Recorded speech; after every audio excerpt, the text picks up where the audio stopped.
Our lives are a string of insights, flashes of inspiration that can be the catalyst for new ideas. However, our pace of life these days means we tend to miss some of them completely. I'm Dave Hill, and I'm the host of the Simple Reflections podcast, a fortnightly series of interviews with people from all walks of life.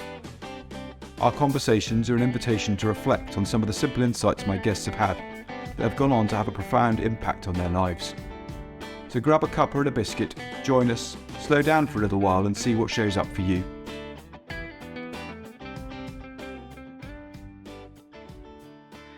Welcome to the next episode of the Simple Reflections podcast. Today I'm joined by Louise Edwards. Louise is a wonderful lady. I met her about a year or so ago at a networking event, and I just loved the energy that she brought to and the passion that she brought to the work that she does. She is the owner of a firm called Bold Space. It's a mixture of coaching and brand strategy type stuff, but there's a real passion in there for the people element and trying to draw the creative process out of them in and around leadership. And I just thought it'd be wonderful to bring her in today to see what's going on in her world. So welcome, Louise. Lovely to have you. Oh, thank you so much for having me. I'm really excited for this conversation. As you say, we met a year ago, and we had such a 20-minute conversation that was our hands and conversation was flowing. And so thank you for having me.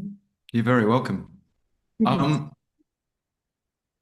I've been in leadership roles my whole life, I suppose, up until bizarrely the job that I'm doing now, where it's just me. But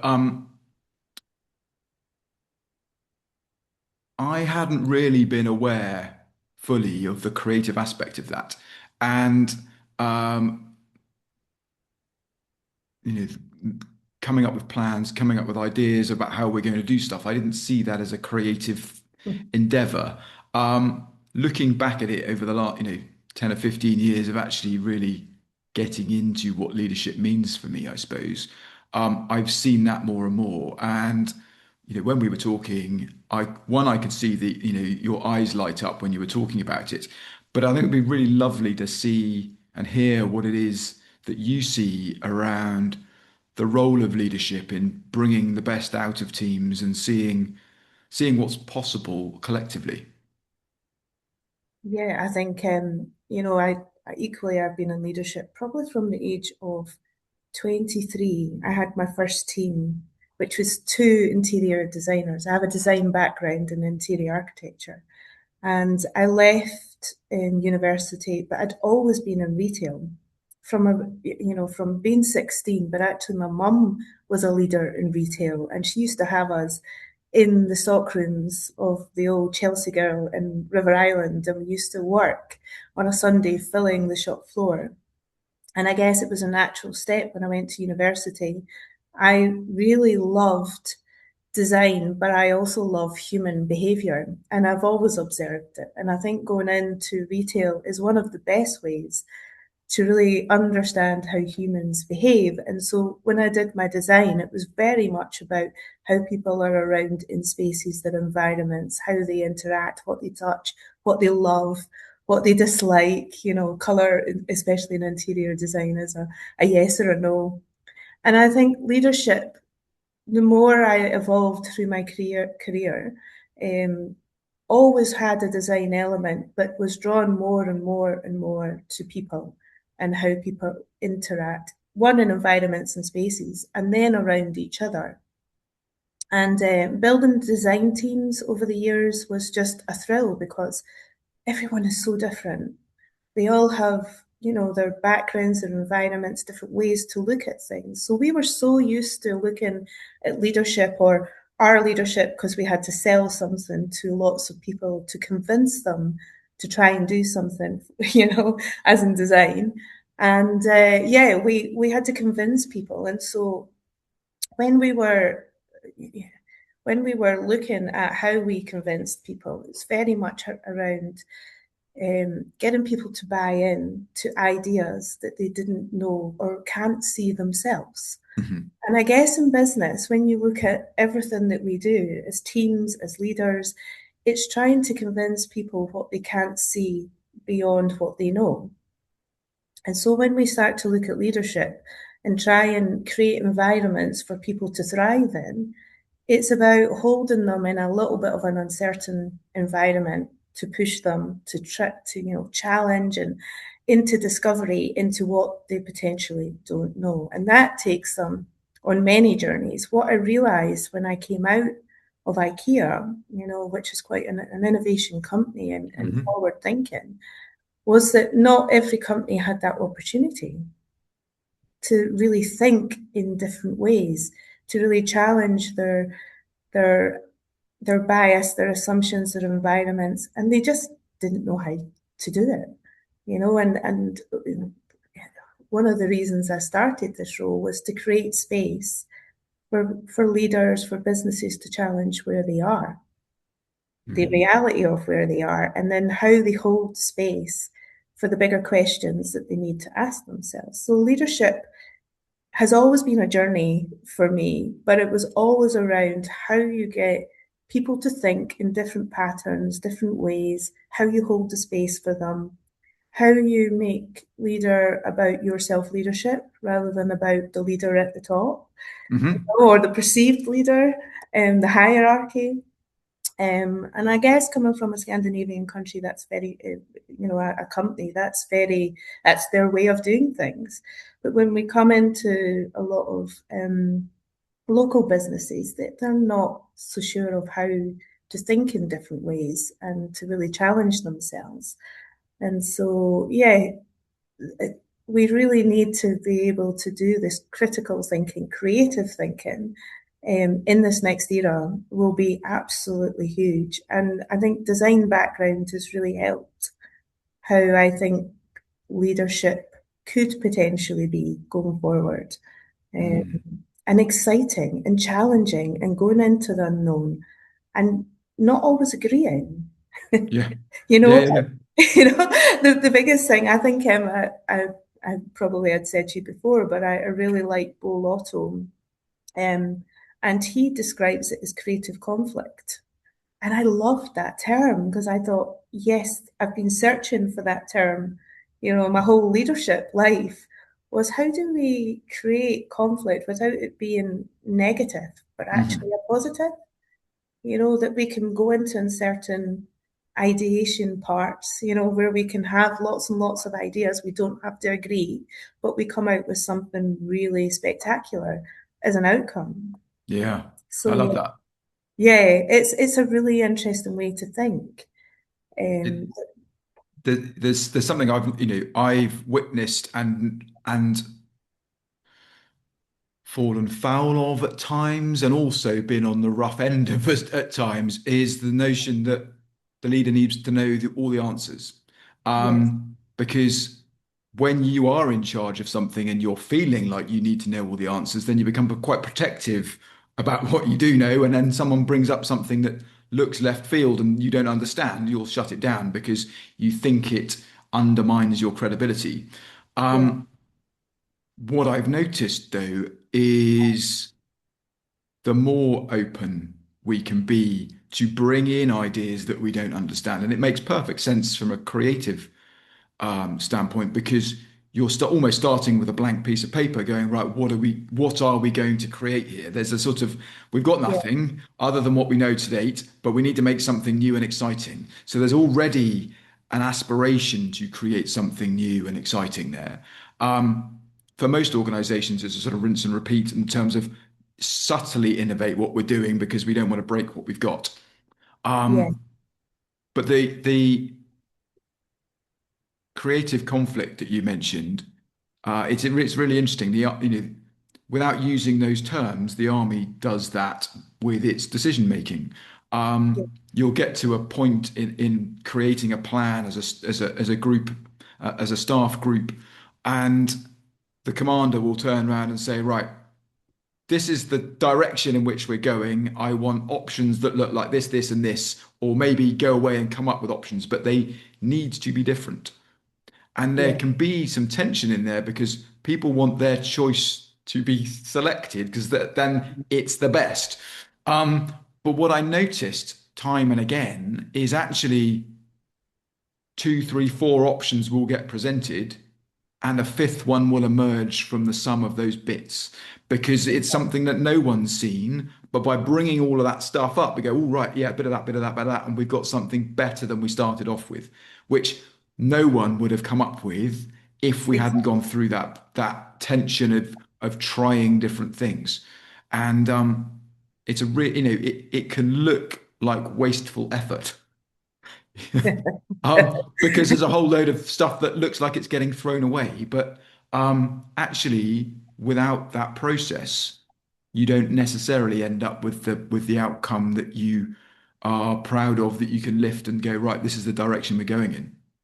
It, that is exactly it, exactly it. And I think there is never a dead end in a creative process. It evolves 100%. So I think, being in IKEA was all around dare to be different. And also, there is no such thing. We only make mistakes when we sleep. And Ingvar said that loud and clear. It's in a lot. If you go and watch some of his stuff online, it's all about we never make mistakes. You keep going, you try, you evolve, you develop. Curiosity is the key to driving any team, Mm. any business. If we're not being curious, we're not going to get very far. So I think one of the things that we start with when we're working with teams or leaders or businesses is we ask them to ask the big questions. What question are you not asking yourself Yeah, today? yeah. Like what are you not seeing today? What does your next version of this business look like? And of course, it throws up. They only know what they only know. I Mm. would be the same. Yep. You have to push the development. And I use the terminology, and not everybody really likes this, but in order to move something, you have to rattle the cage. You have to shake it up. You have to move it. You have to just give it with love, always with love. But it's shaking it. I'm using love and rattle the cage, and I love it. But you have to rattle the cage, and quite often that starts with you first because you are the leader or you are the one that is driving the change. Do it in a really good way, do it with love, do it with intention, but do it in a creative way is a different approach. Mm. Think about it because it's all about not what we did wrong or what we've not seen, or it's done in a what is possible, and that automatically gives you a different energy within the room. Mm. When we start talking, and I'm quite well known for the David Bowie um, coaching that I do, when we look at how he killed Ziggy at the height of his career and how he evolved and his aspiration to move things even when it was so popular. Sometimes you have to kill the good idea or where you are today in order to move forward. Mm. And I love the idea that you go into a space and you come out with something that you just didn't know was possible. You couldn't see at the beginning of the process that Mm. it was even an option. And that is idea building. That is idea building. Um, when we talk about imagination, we think imagination is for the daydreamers or for children. Imagination is a funny word. And in business, imagination is the word that if I was to say to any business today, if you want growth, you can do all the things that you're doing just now, process insights, but let's bring in imagination and let's do it in a really commercial, creative way. Imagine the possibilities, and you can only do that if you give it a little bit of time and you stop and you think. And every Mm. business today has got no time. If you go into any team or any coaching teams and leaders, they will all say we don't have time, we don't have time to think, we don't have time. Well, actually, it's not about a long period of time to try and get in and do imagination. It's actually really quick when we warm people up to actually using that part of the brain and thinking what is possible. And so I really see huge opportunity to use the creative process in business today. and just get people warmed up into how that could be within their business. Huge opportunities Yeah. for leaders and teams, and also teams and leaders love that part because it's the part they don't get any time to do, and they see it as a luxury and they see it as a day out, like a creative day out. Well, actually, it's not. It should be built into the everyday. But I think in the beginning it has to be taught because we've forgotten how to do it through our education systems. We're not really set up for creative thinking and imagination in big volumes. We're very much on outputs, data numbers, KPIs, da, da, da, da, da. That can only come if you're going to get the same stuff in, same stuff out, unless we stop and do imagination, creativity, and then innovation. Innovation is actually seen as innovation is the last part because that's the outcome. Imagination and creativity are the first parts. Yeah. But Yeah. we just don't use it. It's asking the big questions, looking at what other people are doing, looking out with what we know today is the second part. Then we use our imagination. We look at what ifs, opportunities. Creativity is shaping your ideas, your imagination, and innovation is making it real, making it come alive. And then action in it is making sure it really happens. And so when you simplify it down into those six parts, it's really not difficult. And if you put that into any business model or any people model, that just creates a real certain line of actually coming out with opportunities that you couldn't see at the beginning. Yeah. Exciting stuff, eh? Hugely, hugely. And whatever line of business is you're in, the biggest resource you've got is the stuff collectively walking around inside people's minds and and the connections that they can make in there and then bring out and share with other people and just see where that energy goes.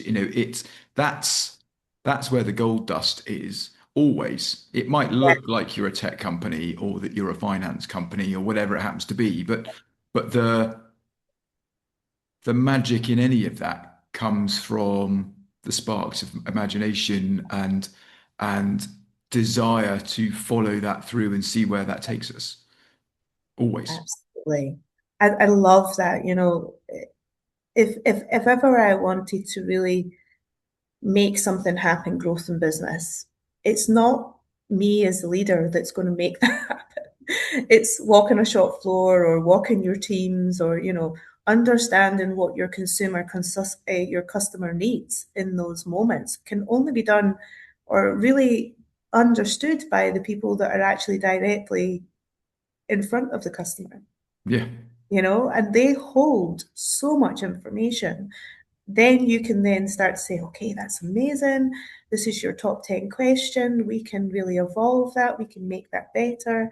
But I love the idea of leadership is not about knowledge. You'll be the same, but when I'm coaching, I will have so many leaders say to me, I'm not ready for this next role because I don't know the knowledge. I don't have the knowledge. I did it twice last week, and I'll say what a mentor told me when I was about 26, 27, and I was going into my next role or applying for my next role. And I said to him, I don't know how to do marketing. I've never done marketing. And he said to me, it isn't about your knowledge, Louise.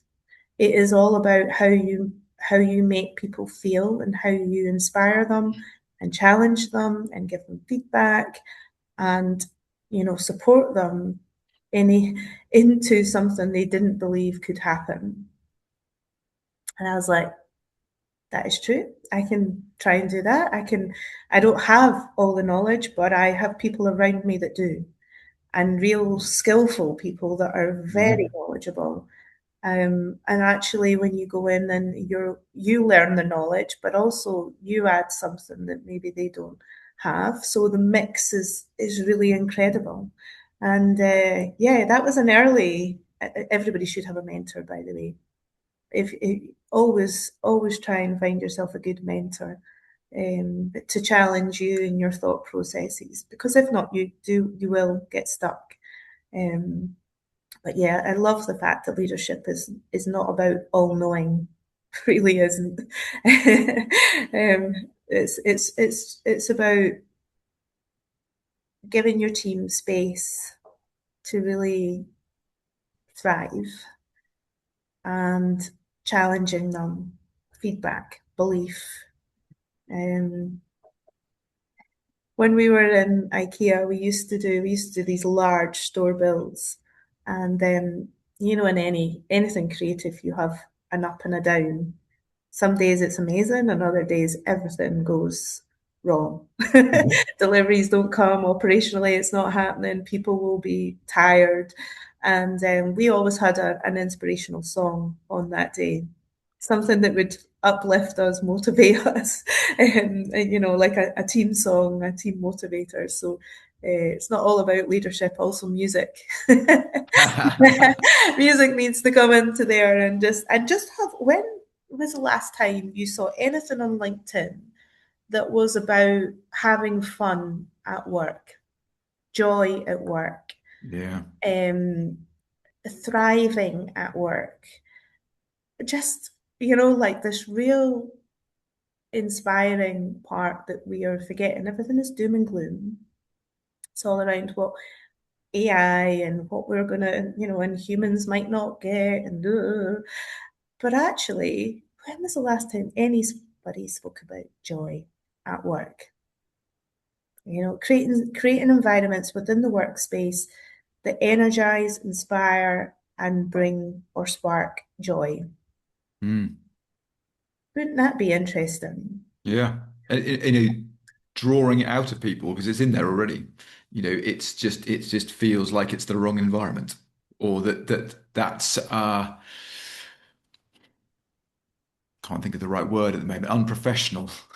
You know, we should be contained and you know, business-like while we're here.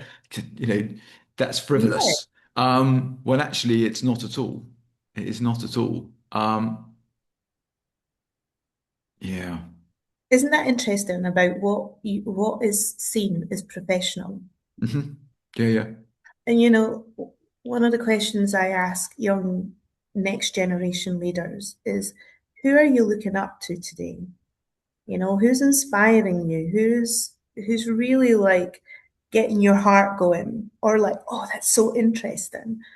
Whether it be in your business or, you know, in your environment, who is really who's doing it for you, you know? Mhm. Young leaders today really struggle with that part. They really, really struggle with, they have lots of people out with that they can aspire to.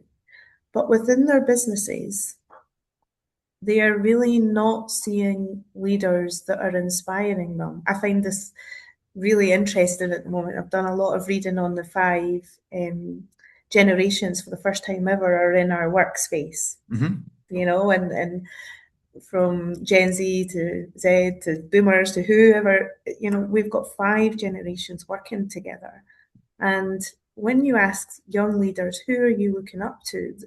I think we are, you know, our background was you worked damn hard, working hard, head down, you know, output, KPIs. Are we meeting, you know, if we got the outcomes? Our younger teams coming through are more, you know, they have a better work-life balance. They work for purpose.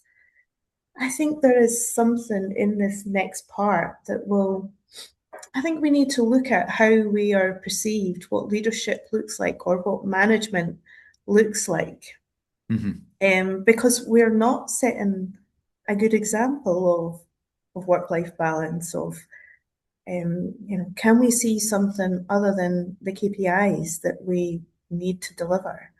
You know, I it's just a big question I keep asking myself. You know, I was always on sales commercially, you know, um, and we always met them, but we always met those KPIs because we had an inspiring team, not because, you know, we were. doing lots of strategy and you know, the KPIs were driven by an energy of the people Mhm. and the will of the people because they wanted to do it. Yeah, it comes back to that whole purpose element of things. Why, why are we doing what we're doing, and does that make sense? And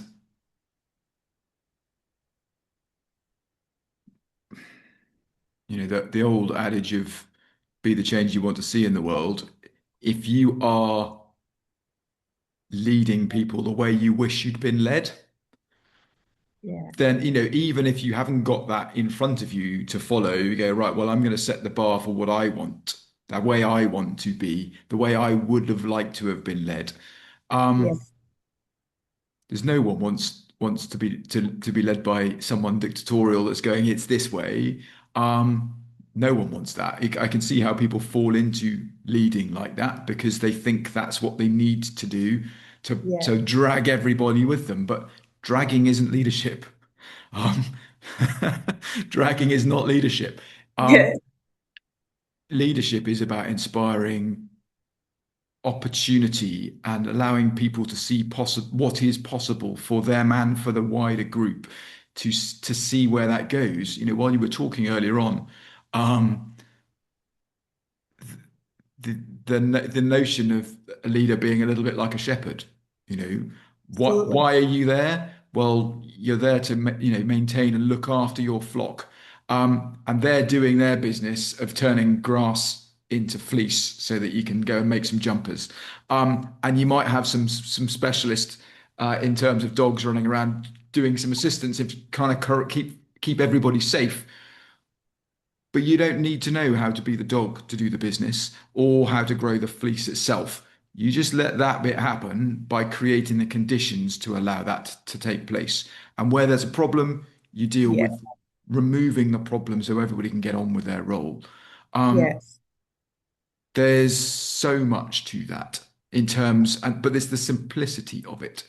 It is right. My role here is to create the conditions to allow everybody the freedom to think creatively, to see yeah, opportunities that we aren't seeing at the moment, and then helping them turn those into reality. yeah. You know, Paul Otto also talks about, and I use this a lot, and I reference him because actually he has given me words to describe what I'm thinking or trying to get over. And he talks about going from A to not A. And I loved that concept because everything in a business today, because you're in an operational world, you need to deliver. And so the quickest way to do that is to do it the way that you have always done it, that you know works, that's tried and tested. So you go from A to B.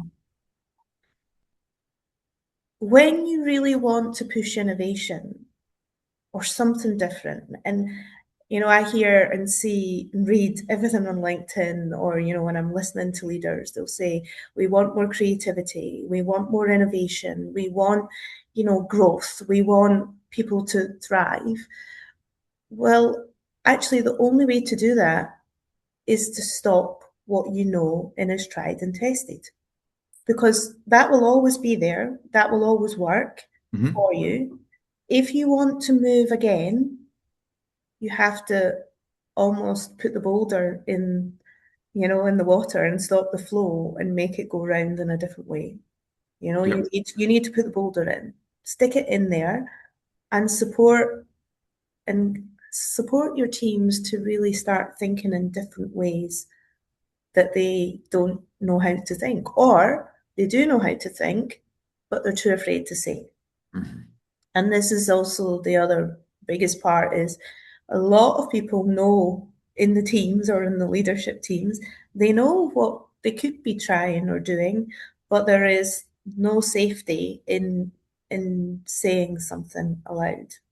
It's Mhm. one of the reasons with every coaching session I start with leadership or with teams, doesn't matter who, or individually, we start with the big questions, the reality, and just coaching round to to try and open people up in a trustful space of what they're thinking, it is it is the only way to get new stuff is to really put the mirror up and say, well, where are you now? What is the reality of the teams? What are they thinking? What are you thinking about? And really dig deep into that space. I call it the grey areas, coaching in the grey areas. I love to be in that space because I really believe when they can really say and express what they feel within a business, that's the opportunity right there. Yeah. In every conversation we start with a business, I think I've been in somewhere where they said, yeah, let's do 3 hours of creativity. Well, that's great, but we didn't do any creativity. We actually only held the first part, which was the big conversation. And that was just getting to know and understand how the teams feel, where they are, and an honest reflection of the reality. First part, before we even get to the nice parts. Everybody sees the creativity, imagination part as the 1 day extravaganza. it's, uh, yeah, it's, we need to hold the tension first and foremost. And then Hmm. we can move because then you have trustful environments uh, Yeah. that people speak up. We're human, we're complex. we we we all agree to disagree sometimes. We love hate. It's a human way of doing it. But there is a way to get people really thriving and working together when they don't all have to agree or there is ways to do it. And actually sometimes the hardest teams to pull together are the most creative teams when they get going, because once they open up, they can really, really go for it. Um, yeah, I love that part about holding the space. I just wish more businesses and leadership teams could see the potential in that. I think in their heart of hearts, they know it's true. It just looks extravagant and risky. And that there, as you were saying earlier, that there isn't the time. We're too busy already to add something else in. Um, but Yeah, it's like I suppose using your A to B or A to somewhere A to not A idea is if you're hell bent on going A to B, you are not going to know whether B is the right direction to go in. The only way to do that is to slow down and check. yeah, It may have looked like the perfect destination at the point you set off, but is it yeah, still? And the only way you're going to do that is by constantly checking to make sure that we are still on the right, that is still the right destination. There's nothing wrong in starting it, but what about it no longer adding up and making sense, and where can we go next? And it's yeah, that creative questioning, not because we're doubting ourselves. yeah, It's more, is that still the right course of action for us? Is that where our greatest potential lies? yeah. Yeah, exactly. I think there is also another part to that where, when you're working with teams and leaders, it's about when to stop and do the thinking, and it's when to speed up. And, I've worked with a lot of teams where my role is to come in and, give it a shake because they're not making decisions, and they're going round and round and round in that decision making, then they can't get themselves out to actually push themselves forward. So there's a little bit of both, but I think the tempo in how you do a creative process is hugely important because you need to second guess yourself. You need to kind of come in and do the questions and, are we doing it? Are we doing, is this right? Is it that's part of, like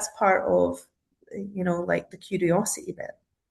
But then it's like, well, when do you stop that part to move into action? Hmm. So there's two parts. One is like action, action, action. same output, and the other one is going round and round and round in circles with no output. So it's in anything that we do, we look at tempo and when to stop and actually say it's not 100% perfect. You know, perfection is the killer. It's not 100% perfect, but let's try it. You know, and then you have the mindset of asking the questions as you go along. Should we evolve it? Should we change it? Should it be? But it keeps moving. Yeah. It keeps moving at all times. Teams that are really stuck, leadership that is really stuck in their sort of way of thinking, is it's quite a tricky one to try and maneuver because they are, you know, they like the outcome, and the thing that will come back, the question that will come back is, well, the outcome worked. Well, yes, it did work, but it didn't grow it. There wasn't growth there, or, you know, it was quite a hard journey to get to that point, with something that you've been doing for years and years and years. So there's something in that progress or work in process that isn't quite right because it took us, you know, 5 weeks when it could have taken us 2 days. So Mm. it's about how we speed up. It's about the tempo. It's about shifting in and out of um, questions into action and action into questions. It's quite an interesting one. Um, and the team dynamics, you know, um, who's got the biggest voice in the team and who are the quieter ones that have all the thinking but are maybe not saying as much. So I think that is also another one to be aware of is how we allow many voices into the creative process rather than just a few. Hmm. It's yeah. Fun challenges to have. Isn't it just? And Mhm. I guess that's why we both love working with teams and leaders is it's complex, it's dynamic, it can go off piste at any point. I prefer it to go off piste. Yeah. I think the, you know, the if you to boil it down to its simplicity, what are we trying to do? We're trying to help create space where people feel comfortable to get involved. Yes, Um, and interestingly, when people feel like they're having fun and things and their curiosity kicks in, they tend to forget all the things that they were using as their blockers for them taking part in the first place. They might stall and go, "Oh my goodness, I don't do this," and wind back a bit, but they probably will get back into that curiosity and that flow of, right, let's see what we can do here, because yeah, that feels fun. yeah, And if there's fun, no matter how heavy the problem is, if there's fun in the team in terms of, right, let's see what we can do here, then there are way more options than there are if everyone's frightened of the process or just the two or three people are speaking and everybody else is just following along behind because it seems easier. yeah. I was coaching the other day, and the conversation went around of the fatigue of change. There is the staff morale was extremely low, and it was the fatigue of the process of change. Even although they weren't going through a change process at that moment, Hmm. the perception was that there was going to be another change process coming because AI is driving so much change at the moment. So it's like, when is the next one coming? And it's constant. And coaching around that question was very much around, well, that is where we are. You know, that constant change is not going to stop, but it's about how we manage that change, and for it not to be heavy. Hmm. And quite often it's the fear of the unknown of what's coming that is giving us the stress and the heaviness, not the actual change process. So I think there is a lot to be said about how we transform and how we do change process. And again, that goes back to how the leadership deliver that. Is it done in an inspiring way? Is it done in an optimistic way? Is it done through people?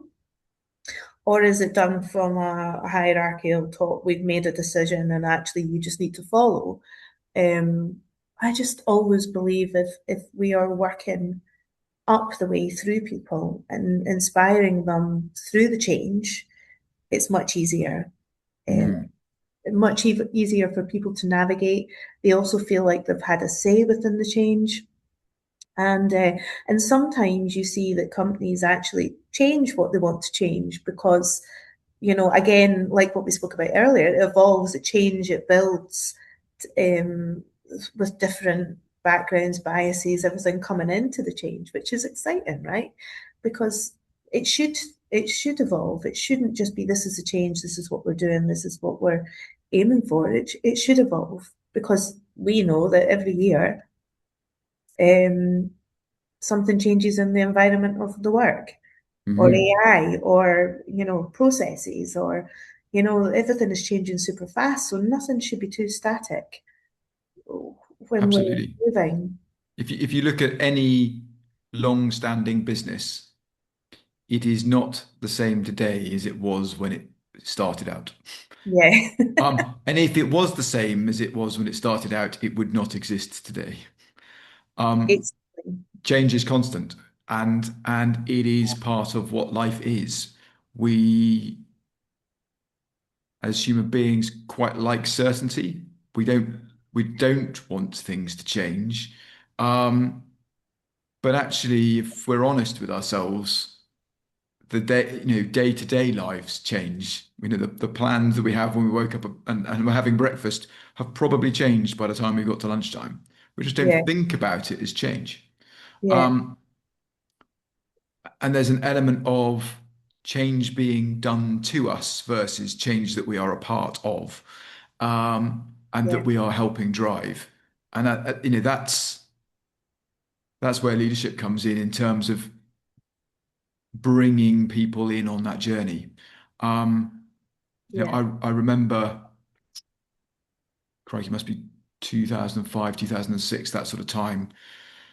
The infantry was going through a massive restructuring, and my regiment at the time, along with some others, decided that it was going to join in with what everybody else was getting forced into, and that we were going to go larger than we already were.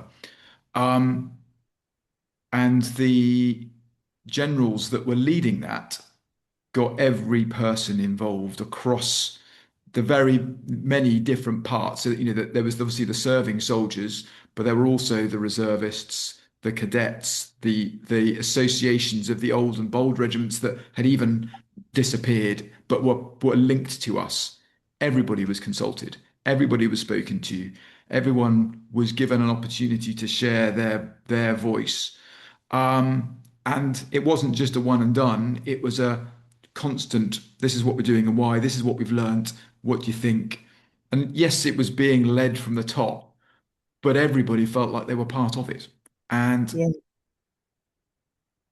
I've been in a number of other organizations where I've gone into work in the morning, having yesterday been part of a company called X, and on the train on the way in, reading the paper that the company I'm now working for is called Y.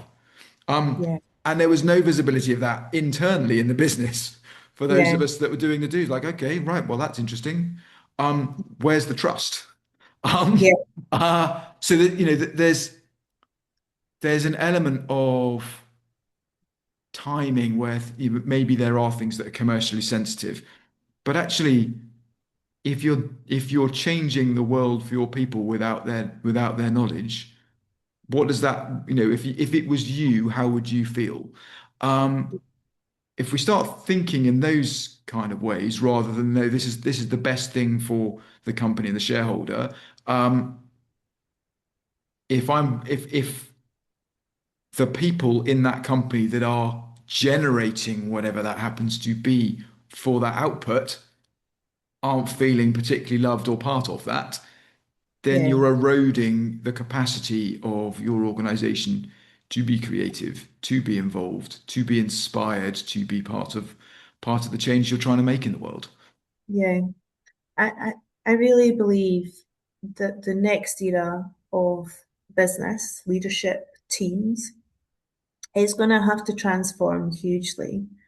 I just think we are on the cusp of generational change, and I really believe we need to become more human. I think Mm. we're reading this over and over and over again because AI is going to take our data and our insights and knowledge, and it is going to be ahead of us. It's going to compute things and calculate things and process things much faster than we are going to ever be able to do. But here's the fun part. It can never do what we are doing, as in the compassion, the empathy, the second guessing, like in a human nature, not in a process nature. And so if I think back to, when I was asked to develop the IKEA next generation leadership teams in 2016, 17. And they had said to me, like, how are you building creative teams? How are, we had high knowledge, high inspiration. We were like, we were doing a really good job. And they had said, would you come and try and take what you're doing and put it into the UK? And how do we do that? What could we do? And I was beginning to write my first leadership development program that I'd never done anything like that before. And I went back to basics. I just went back and I asked myself, what is it I wish somebody would have told me when I became a leader at, 23, 24? Every mistake that I've made or every journey, I've done lots of things that I'm super proud of and lots of things that, I would never ever do again, and lots of learnings and putting it into that training. And the first part was all around, and always has been for me, around the human behavior of being a leader and how you lead people from the front, not with knowledge, but actually with your human behaviors. And I think now we're going into this AI era. And I think even more so now, that how do we lead from the front being even more human? What does that mean to second guess an AI process? How do we know that it's taken all the information and all the backgrounds and how do we actually second guess that part Mm. to be true or right or right for my business or relevant just because it computes it to come out and say this is what you need to do. I think we need to think, is that the right thing to do? Yeah, Um, yeah. and like our moral compass. Um, I talk about bad behaviors within the workplace quite a bit, and and how do we instill a bit of a moral compass around what does it actually mean to run a business? What does it actually mean to lead teams? What does it actually mean to be a leader in today? And I go back to the young generation, next generation leaders, when you say, who are you looking up to? Who is inspiring you today? I think we're on the cusp of becoming more human. It sounds a bit cheesy and a bit cringy, but actually, it's really relevant. How do Mm. we become more human in this next era in business than we've ever done before? Yeah, Interesting, eh? absolutely. Interesting. It's an interesting time because we still need to do all the stuff in business. We still need to make it happen. We still need to have growth. We still need to make money. We still need all that part. That for me is like a basic, being commercial is a basic. Having growth in a business is a basic. What is not basic is about how we lead our teams, how we develop, how we process, how we imagine. That's not the basics. And when businesses say, "Oh yeah, we need growth, we need people to be behind us," well, that's basic. What isn't basic is challenging yourself to step out of the common viewpoint into Yeah. something that you don't know. That is the next step of business, both in people. When I talk about business growth, I don't talk about numbers, KPIs, but I also talk about people. I just always see the two together. Yeah. Yeah. Um, yeah, One leads the other. exactly. When we're talking about growth, growing business. Um, yeah, we definitely need to step out of the viewpoints, the common viewpoints. It takes bravery to do that also. Imagine a CEO saying, okay, we are doing this leadership training and we've been doing it for 20 odd years, but we still, according to McKinsey, 70% of our managers still aren't delivering for their co-workers. But yet we're investing all this leadership training. Well, something is not clicking. Hmm. Something's not right, if and what is it? And I truly believe, and have done for about 10 odd years, showing my age, that it is all around the basics of how do we lead ourselves as a human, moral compass, understanding the business, wanting to learn, wanting to, make the best of you, but also the best of your team. And how do we do that in the everyday, not in just the lovely 3-day training sessions that we have? And I believe coaches that are really asking those big questions from our learning and development teams. I've been part of learning and development teams for the UK of how do we transform that? How do we look at it differently? I remember somebody saying to me in 2019, but that's not scalable. Yeah, but neither is our leadership training that we're doing because it's not making any impact. Yeah, it's not delivering. Not We're, delivering. we're doing something at scale that doesn't deliver. Well, Yeah. you know. And so I was really like, okay, I understand what you're telling me, but equally, scale does not, it is been proven not to deliver.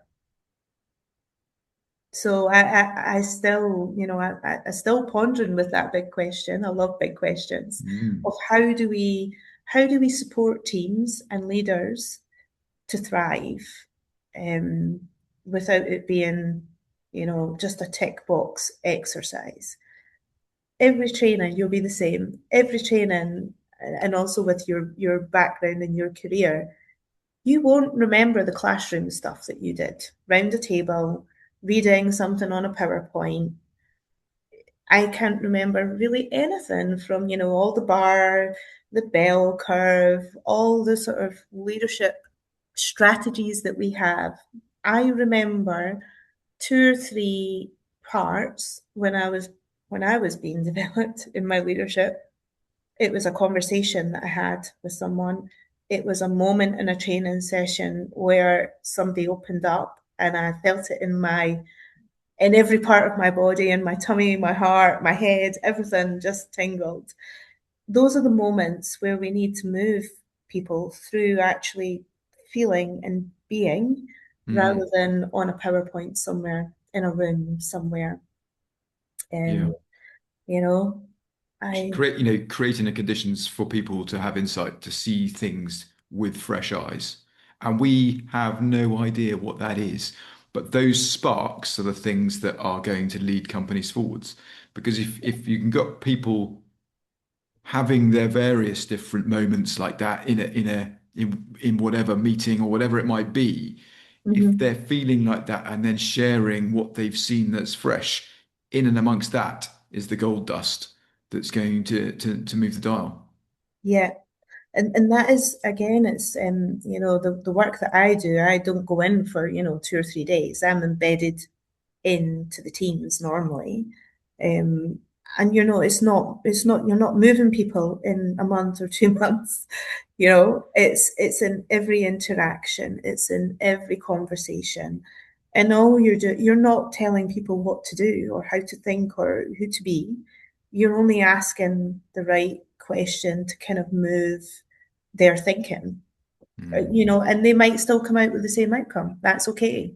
But it's just shifting people in spaces that gives them something different than they know today. Part of when I do the coaching sessions, they come into an exhibition, a thought exhibition, with music, of course. um, but you're not doing worksheets. You're moving through spaces that challenge you to read something, because we don't get time to read information in our businesses today. Everything is so fast. When was the last time you looked out with the insights, what other companies are doing, what other industries are doing, and actually get out and explore what is happening in the world. And the quickest way that I do that for businesses is I just get them to read some trend reports, and ask them, when you're reading it, think about your business. What does it conjure up? Simple, simple things. So it could be somebody making, I don't know, whiskey from trees, alcohol from trees. It isn't whiskey, it's alcohol from trees rather than, barley or whatever else where we're making it from. Okay, how does that feel? What does that do for your business? Well, we don't have to use the same ingredients. Well, what ingredients would you use? So it's just pushing the boundaries of thought processes into different thinking patterns, Mhm. shaking up the thinking patterns, and the thought processes, and looking out with the operational business today. This operational. We've all been there and done it, Mhm. We've all been there, and it's not wrong, but it's just actually, if we want something different, if we want to grow and do something and change, we need to stop ourselves for a moment to actually look up and breathe. Absolutely. Absolutely. It's yeah, big thinking on a Tuesday morning. I know, I know. Well, aren't we lucky? Um, Louise, thank you so much. This has been wonderful. And there are so many questions that I would love to come back to on, have another conversation about. So maybe we'll need to do that, but that's for another day. Lovely. Thank you for your time. You're more than welcome. I'll put in the show notes how people can get hold of you, but is there anything that you'd like to share with people in terms of either how to find you or what you're up to that would be of interest? Yeah, I mean, I'm actually just back to work this last month. I've been off for about a year, and back to work. So I'm in Louise at boldspacecoaching.com, and I'm on LinkedIn. You can follow me and read my posts. They're short and snappy, and very provocative, but you can get me on LinkedIn as well. And yeah, I'm glad to be back at work, and I'm glad. Thank you for creating a space for big thinking. I really appreciate that. No, Thank you're you. very welcome, and thank you for coming along, and good luck with it all. Thank you so much. You're very welcome. Thank you. Take care. Take care. Thank you for joining us today. If you've enjoyed the conversation, feel free to subscribe and join me and my new guests next time. If you're interested in the work I'm doing, or you think I can be of service to you or your organisation, please email dave@simplicityofmind.co.uk. Remember, see if you can find time to slow down and reflect. Those simple ideas might be worth listening to. Take care, and I hope you can join me in a couple of weeks.